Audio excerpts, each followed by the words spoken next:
nous sommes avec France Rock. Merci beaucoup, Madame Rock, de vous prêter au petit jeu des questions durant cette université homme-entreprise ici à Smith-au-Lafitte. Vous êtes la présidente d'une ligue pas comme les autres, une ligue des gentlemen et gentlewomen extraordinaires, la Ligue des optimistes. Est-ce que vous pouvez nous raconter d'où vient cette ligue? Alors, elle vient de Belgique, du royaume de Belgique. Un jour, j'ai reçu un coup de fil, un coup de téléphone d'un monsieur qui m'a dit: je m'appelle Luc Simonet et j'ai créé la Ligue des optimistes du royaume de Belgique. Je pensais que c'était un gag. Et il me dit: je crois que j'aimerais beaucoup que vous soyez la présidente de la Ligue des optimistes de France. J'ai vraiment cru que c'était un gag et il m'a répondu: attendez, je vais vous dire tout de suite, j'ai réfléchi aussi à un vice-président, si vous êtes d'accord, qui s'appelle Philippe Gabillet. Je n'avais pas entendu parler de Philippe Gabillet, c'était une erreur. Il est professeur à l'ESCP, regardez ce qu'il fait et vous me rappelez. J'ai regardé ce que faisait Philippe Gabillet, je me suis dit: c'est fabuleux ce qu'il fait, et j'ai rappelé Luc Simonet en disant: ok, on fonce.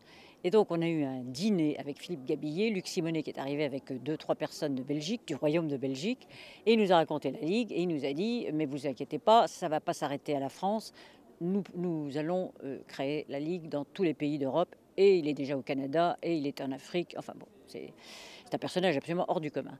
Et Philippe, qui était à ma droite, on commence à parler, et il me raconte l'optimisme vu par lui, et je lui dis: mais Philippe, c'est un livre. Et si vous pouviez l'écrire en 3 mois, on pourrait créer la Ligue des optimistes avec ce livre. Il a écrit Éloge de l'optimisme en 3 mois, qui a été un gros succès, parce qu'on a quand même vendu beaucoup, il en vend toujours beaucoup. Et on a créé la Ligue à la sortie du livre. Et Philippe maintenant fait des conférences sur l'optimisme partout en France. Et la Ligue, elle commence à prendre ses petites ailes, et ça, voilà. Alors c'est une association loi 1901, but non lucratif, donc c'est ouvert à tous? Absolument. Alors c'est 10 € pour les étudiants, 30 € par an. On reçoit le petit journal Ligue des optimistes. On va organiser des conférences. On a créé donc le prix. On va faire, enfin on a pas mal d'idées. On est en train de se structurer et ça commence à démarrer très fort.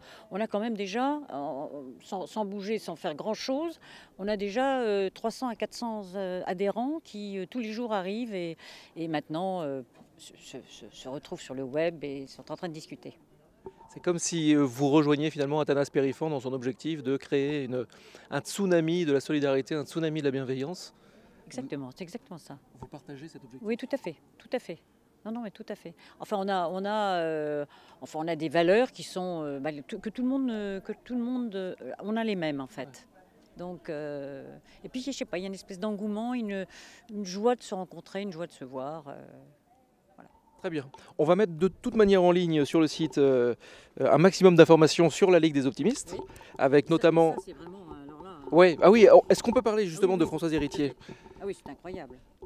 Françoise Héritier, donc, qui n'est pas là, qui n'a pas pu venir ici, mais qui a écrit et qui est donc professeur honoraire au Collège de France, Oui, et elle est d'anthropologie. anthropologue. Oui, c'est ça, anthropologue. Et elle a suivi, elle a succédé à Claude Lévi-Strauss, et donc elle est reconnue dans le monde entier. Et cette femme qui maintenant a quand même quelques problèmes de santé, elle pète l'optimisme, elle explose l'optimisme. Et donc elle était très contente d'avoir ce premier prix de l'optimisme. Elle était idéale pour recevoir le premier Ah prix. oui, et c'était unanime du jury. Hein, je veux dire, oui, Joël de René est arrivé en deuxième position, mais elle avait l'unanimité du jury. Bon, eh ben donc on va également parler du Salle de la vie sur le site, Oui. et puis on va donc rappeler notamment ça, ouais, c'est ce que je voyais, le petit aide-mémoire. Là, je montre l'image, c'est peu commun. Ce que nous croyons, l'aide-mémoire, ça on va le mettre en ligne parce qu'il y a vraiment des choses formidables dedans. C'est Yves qui est à l'origine. Ah, Yves. Voilà, C'est pas moi, c'est Philippe. C'est Philippe. Vas-y. Voilà.